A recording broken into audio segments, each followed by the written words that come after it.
Welcome to healing through tarot. ഇന്നത്തെ divine message വന്നിരിക്കുന്നത് the moon and the chariot കാർഡാണ്. രണ്ടും മേജർ അർക്കാന കാർഡാണ്. ഈ കാർഡ് സൂചിപ്പിക്കുന്നത് നിങ്ങളുടെ ജീവിതത്തിൽ ഇപ്പോൾ നിങ്ങൾക്ക് വളരെയധികം പ്രശ്നങ്ങളിൽ കൂടിയാണ് നിങ്ങൾ കടന്നു പോകുന്നത്. നിങ്ങൾക്ക് ഭയമുണ്ട്, ഡിപ്രഷനുണ്ട്, ആങ്സൈറ്റി ഉണ്ട്, എല്ലാത്തിനെയും ഫേസ് ചെയ്യാനുള്ള ഒരു പേടിയുണ്ട്. അതുപോലെ തന്നെ ബാക്ക് സ്റ്റാബിംഗ് ഒക്കെ ആരെങ്കിലും ചെയ്യുന്നോ എന്നോർത്ത് നിങ്ങൾക്കൊരു പേടിയുണ്ട്, അതിൻ്റെ ഒരു സംശയമുണ്ട്.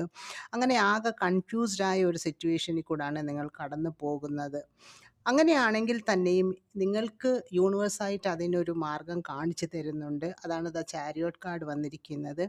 നിങ്ങളുടെ ഇന്നർ കോൺഫിഡൻസ് നിങ്ങളെ മുന്നോട്ട് നയിക്കുന്നതായിട്ടാണ് കാണിക്കുന്നത്. ഇത്രയൊക്കെ പ്രശ്നങ്ങൾ ഉണ്ടായാലും അതിനെയെല്ലാം ഫേസ് ചെയ്യാനുള്ള ഒരു കോൺഫിഡൻസ് ആണ് നിങ്ങളെ മുന്നോട്ട് കൊണ്ടുപോകുന്നത്.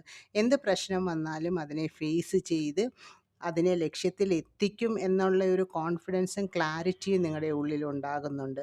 നിങ്ങളിപ്പോൾ ഏത് ഫീൽഡിലാണ് പ്രശ്നം ഫേസ് ചെയ്യുന്നത്, അത് ഹെൽത്ത് ആകാം, ഫിനാൻസ് ആകാം, കരിയർ ആകാം, അല്ലെങ്കിൽ റിലേഷൻഷിപ്പ് ആകാം, ഏതാണെങ്കിലും ആ ഫീൽഡിൽ നിങ്ങൾക്ക് മുന്നോട്ട് പോകുമ്പോൾ അത് ക്ലിയർ ആകുന്നില്ല, അല്ലെങ്കിൽ അത് ലക്ഷ്യത്തിൽ എത്തുമോ എന്നും നിങ്ങൾക്കറിയില്ല. പക്ഷെങ്കിൽ നിങ്ങളുടെ ആ ഇന്നർ സ്ട്രെങ്ത്തും കോൺഫിഡൻസും നിങ്ങളെ മുന്നോട്ട് കൊണ്ടുപോകുന്നതായിട്ടാണ് കാണിക്കുന്നത്. അങ്ങനെ പോകുമ്പോൾ നിങ്ങൾക്ക് തീർച്ചയായിട്ടും ആ ലക്ഷ്യത്തിലെത്താൻ സാധിക്കുകയും ഏത് ഫീൽഡിലാണ് നിങ്ങൾക്ക് പ്രശ്നമുണ്ടാകുന്നത് അത് വളരെ ഭംഗിയായിട്ട് സക്സസ് ആയിട്ട് നിങ്ങൾക്ക് നിങ്ങളുടെ ലക്ഷ്യത്തിൽ കൊണ്ടെത്തിക്കുന്നതായിട്ടാണ് കാണിക്കുന്നത്. ഇത് റെസണേറ്റ് ആകുന്നവർ മാത്രം ലൈഫിലേക്ക് അട്രാക്റ്റ് ചെയ്യുക. Stay blessed. Take care.